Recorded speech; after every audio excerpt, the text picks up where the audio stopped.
tulungan at mapaliligaya. Alam mo naman, kapag nag-uusap tayo, sinasabi ko sa'yo personally, idolo kita, hinahangaan kita sa kabutihan ng puso mo at ang dami ng mga tao na tutulungan mo at lalo na sa pagiging professional mo.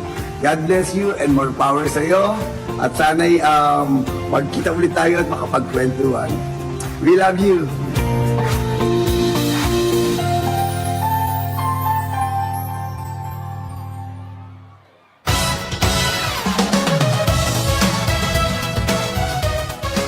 Ay, thank you very much. Tanggol! Oy, thank you, Coco, pagbati mo. I like your bangs, ha? Magandang bangs si Tanggol ngayon.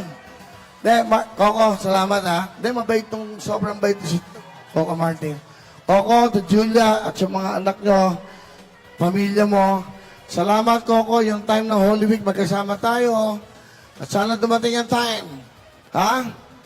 Tingin-guess mo ako sa bata kaya, bibigyan lang kita ng jacket. Okay? So ngayon, kayo naman